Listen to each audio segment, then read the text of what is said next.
relaxation.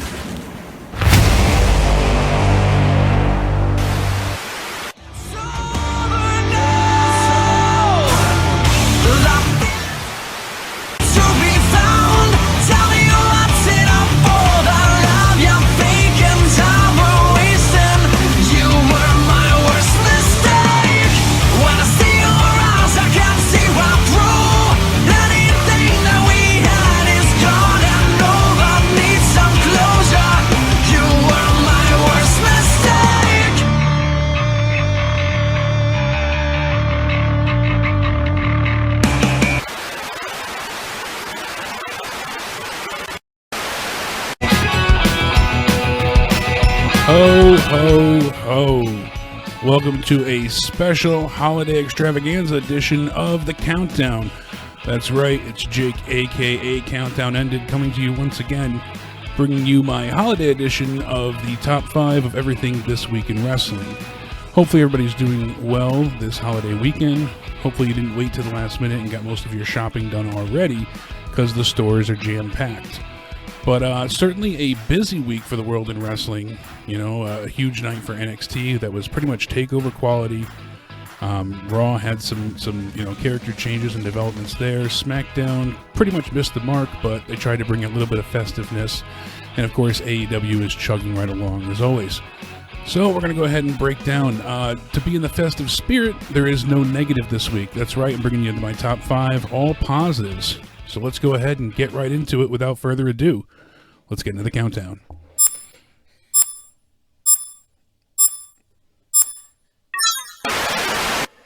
That's right, breaking in at number 5 this week, we have none other than the main event / conclusion to AEW Dynamite. We went ahead and we saw SCU defending their tag team titles against the Young Bucks, and it was an excellent match. SCU successfully defended their titles. And at the conclusion of the match, the Creepers.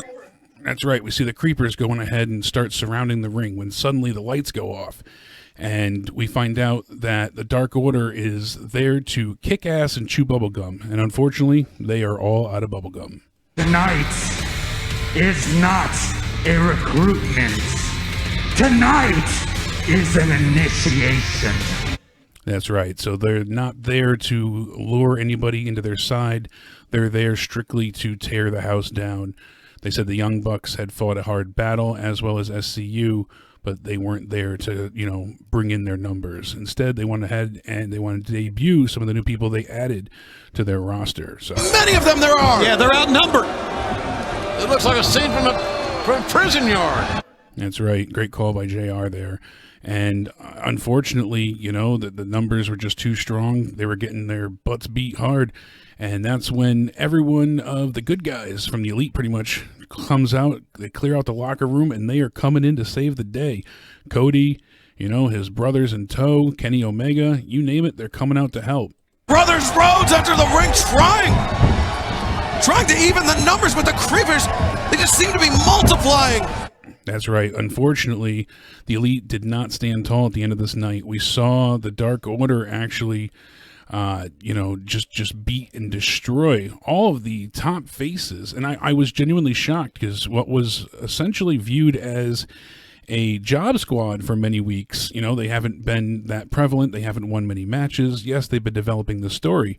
But to see this, heel job squad faction, one of the many goth factions they have on AEW, go ahead and just be so damn strong right off the bat was very impressive. And then they left you off on this image, which was, quite profound. Oh, what the hell? Oh, my God. Get off that shot. That's distasteful. So all in all, we had, one hell of a way to conclude AEW Dynamite that week. It was extremely interesting to see them, just be so dominant right off the bat and to destroy all of the main faces in the company. I'm curious to see where this goes when we get back in 2020 and what happens from here, what kind of, retaliation there will be and what will happen. Number 4 this week, that's right, it's Seth Rollins with AOP. The heel turn has been developing nicely, and surprisingly enough, we thought it was going to be a slow burn. and it's been, rather interesting to say the least. We've gone ahead and see him, reveal that he was the man behind the AOP attacks, and now we go ahead and we see him just absolutely demolish Kevin Owens last week, sends him on a stretcher job. We don't know when he's going to return. Cough, cough, leaks. We'll see him Monday for Christmas. Cough, cough. And we go ahead, we get AOP here, and they start heading down to the ring with Rey Mysterio. United States champion is being mauled by Aikman Razor. That's right. And this is what I'm talking about. Oof, they destroy Rey Mysterio piece by piece, brick by brick. And that's when Seth cuts this incredible promo. He goes ahead and he explains that, I told you earlier in the night I had something that I had to do that the fans weren't going to care for, but I had to settle my business. Like a man, I had to go ahead. I had to go out of my way and take care of this. And he was right. The fans weren't happy because he was beating down, the United States champion, one of everyone's heroes, Rey Mysterio. So from there, we see him offer Rey the pipe, says, go ahead, you can grab it, you can take it. And, you're lucky because you owe me at this point. I'm not going to attack you anymore, but just remember, you owe me. Me one, Rey. From here, that's when Seth goes ahead and leaves the ring, starts walking his way out, and Rey Mysterio tries to get back to his feet, but Seth wasn't going to have any of that. Oh, wait. Rollins, stomp onto Mysterio. A brutal stomp from Seth Rollins, and certainly an interesting angle. I appreciate what they're doing here.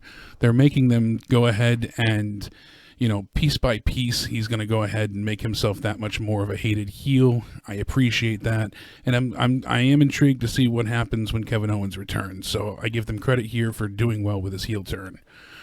Surprisingly enough, on to number 3. I don't know if many people are going to agree with this or not, but that's right. It's the Miracle on 34th Street match that happened last night on SmackDown.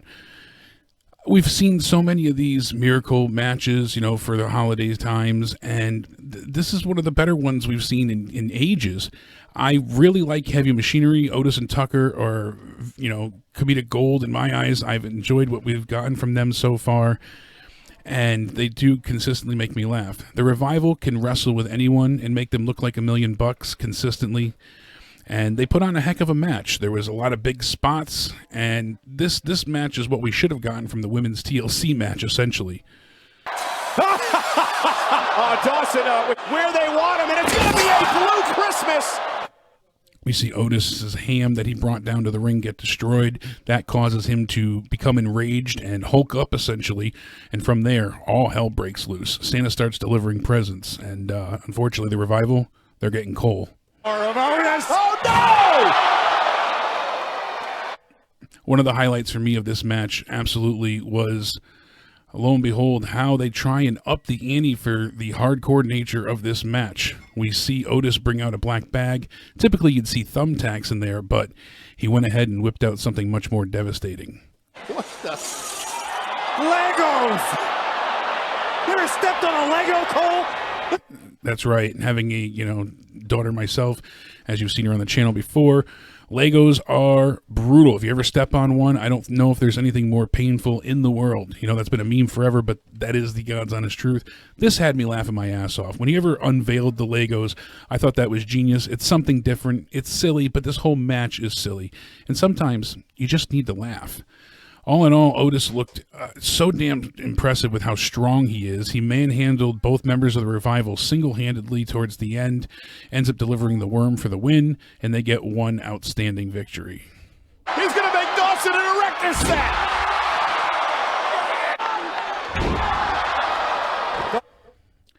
I know it was just a simple victory, but I like the story that they told all the way through. Initially last week, their ham got destroyed when they faced Cesaro and Nakamura. So Mandy Rose goes ahead and brings Otis a ham this week since she was his Secret Santa. And after the match, she goes and gives him a celebratory hug. She gets the ham grease on herself, which leads to her having to take a shower and not help Sonya Deville when the numbers game became strong for her. So it was a fully fleshed out story for the night. Nothing too serious or severe. It's nothing impactful, but it made me chuckle, it made me laugh. And on a pretty abysmal SmackDown, that was the highlight for me. Number 2, if you couldn't tell, of course, Finn Balor taking on Adam Cole for the NXT Championship. This was a takeover quality match here. They tore the house down right from the start of NXT this past Wednesday. No commercial interruptions. I was so excited to see this match. I am a huge Finn Balor fan. Adam Cole is Wrestler of the Year in my book so far. I mean, it's hard to argue against that, since I saw him firsthand win the title at TakeOver 25 in Connecticut. What a moment that was. He's been on fire since. Not that he wasn't beforehand, but he just certainly hit his stride and has been on another level. The in-ring psychology in this match and the storytelling that they had was absolutely fantastic. They went ahead and worked so well together and were able to navigate the ring and really get the fans engrossed into the match in a way that we haven't seen since the last TakeOver, really. They went ahead and made sure that certain maneuvers and moves mattered, as where Finn Balor, his legs kept getting attacked by Adam Cole. So when he goes to deliver specific moves, he was unable to go ahead and do so. Finn goes at one point to deliver the coup de grace onto Adam Cole, and Cole gets out of the way, and this causes more pain and tension to his legs, allowing Adam Cole at that point to get the upper hand. Position. Oh, but again the timing. The super kick by Cole. Cover and had it. Great near falls, action-packed back and forth. They even start attacking each other onto the outside, taking out some fans in the process. And the John Woo drop kick sends Cole into the barrier, wiping out the front row. Again, Adam Cole comes super close to going ahead and securing the victory single-handedly by himself. And that's something I appreciate, too, is that Undisputed Era was not involved in the match. They weren't a factor here, and they haven't been recently either. They're allowing Cole to look like a genuine, strong heel champion. He's not a chicken shit. He's not running from fights. He's able to decisively win victory time and time again on his own. And that's something that we don't see too often, and I genuinely appreciate. So... No! Oh, the knee gave way! Oh, the last shot by Cole! Adam Cole with the last shot! Cole will go into the New Year NXT! Right there, as I said, you saw Finn Balor go ahead and attempt to deliver the coup de grace, and his legs just give out underneath him as Adam Cole was able to escape the maneuver. That allows Adam Cole to go ahead and take advantage of that moment. Just as Finn Balor recovers, he starts to get the upper hand. It looks like he's going for Bloody Sunday when, lo and behold, Johnny Gargano returns.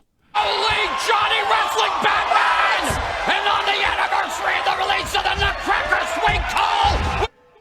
That goes ahead and gives, Adam Cole all the opportunity he needs, delivers the last shot, and that's it. Adam Cole retains the NXT Championship. Action-packed opening to NXT. The hype was there, and the hype was real. I love this match. If you haven't watched it in full, that's why I didn't want to highlight too much of it. Go ahead, check it out. It is certainly worth your time. And then, number one this week, no surprise here. That's right, Shayna Baszler taking on Rhea Ripley for the NXT Women's Championship. Shayna Baszler has, this is her second run with the belt. She has been so dominant, and we knew her time had come here. I mean, she has defeated everyone possible in the women's division, even defeated Bayley and Becky, at Survivor Series. She's done a fantastic job as a true heel. I love that even in the house shows, and doing autograph signings, she keeps with the, the angle. The character is constantly present. She's keeping kayfabe alive. I shared that clip where she was just making a little Candice LeRae fan basically be reduced to tears as she choked Candice in front of her, screaming, "This is your fault." There's just so much that I have to praise her for.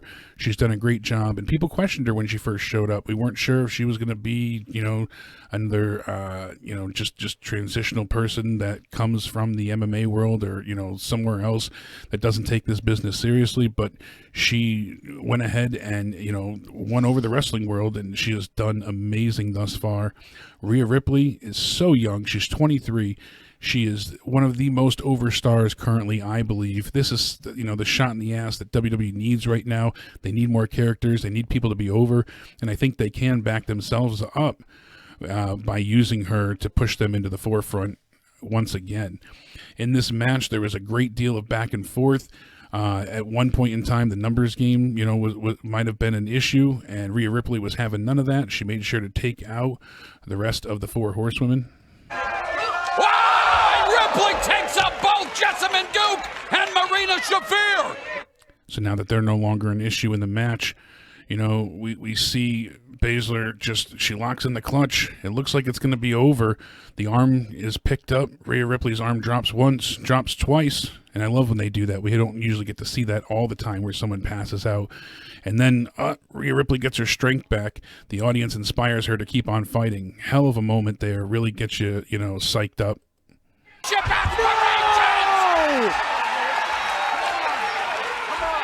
Ripley just refusing to give up. She goes ahead here, and, we see superplexes delivered. They get, to where they start trading submission maneuvers back and forth. And then, lo and behold, the moment comes. An avalanche riptide! The tide has turned! The tide has turned! Riptide from way up high. The crowd goes wild. It is absolutely insane. The locker room clears out. Fans are rushing to the ring. Rhea Ripley is, put on people's shoulders, and the celebration begins. What a sight. This actually gives me goosebumps to see again. The NXT ring has morphed into a mosh pit! Such a great moment, such a cool scene. She then went ahead and walked around the entire, Full Sail arena and took photos with fans, held up the title, celebrated. Great moment. Certainly a hell of a match to boot as well. Really felt like a takeover with both title matches. And I said on the AEW review that, the rest of the show just kind of failed by comparison, and it was still a great show. Pete Dunne had an amazing match. The whole night had great matches, but certainly this week on NXT is one to check out. Let me know what you guys go ahead and think of my top 5 for this week, and let me know what moments that you thought I missed. Go ahead and comment down below. Let me know what you thought your number one moment of the week was, and then also go ahead and vote in the poll that'll be up here of which moment you thought you enjoyed the most. I appreciate you guys going ahead and checking out this countdown for the 3rd week in a row. I hope everyone has a very Merry Christmas and a happy holiday. Stay safe, stay sexy, and as always, I'll see you next time.